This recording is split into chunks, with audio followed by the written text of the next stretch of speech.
নিজের জন্য কি কিনেছেন বা কিনবেন? না, এবার ঈদে আমি নিজের জন্য কিছু কিনবো না, আমার ইচ্ছা আছে। মানে আমি আসলে ওইভাবে টাকাটা ম্যানেজ করতে পারতেছি না, যেজন্য আমি নিজে এবার কিনতে পারবো, কিন্তু আমার সন্তানকেই দিব শুধুমাত্র, আর আমার আব্বার জন্য একটা পাঞ্জাবি কিনবো, এতটুকু আমার ইচ্ছা এবার। বাবা দিতে পারলে খুশি হয়। নিজে কিছু কিনবেন না এবার ঈদে? কিছু না, বাবার এটাই দায়িত্ব এবং এটাই কর্তব্য, এটাই আনন্দ পাবে বেশি। ভাবছেন নিজে কিনবেন ঈদে? আমাদের ফাইন্যান্সিয়াল যদি ওরকম থাকে অবশ্যই কিনা যাবে। আপাকে 3 পিস দিবেন আর বাচ্চাকেও 3 পিস দিবেন, নিজের জন্য কি কিনবেন? নিজের জন্য কেনা হইবে না, সন্তানের জন্যই বাবারা এই নিয়ে খুব ভাবে চিন্তা ভাবনা করে।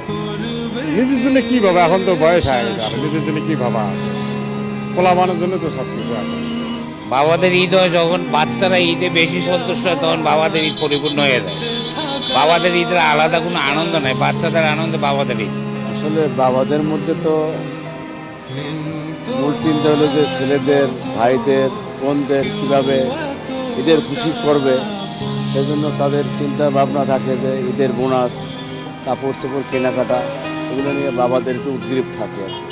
আসলে নিজের জন্য তেমন ভাবতেছি না, তারপরেও হয়তো বাচ্চাদের সাথে একটা পাঞ্জাবি টুপি হইলে বেটার হয়।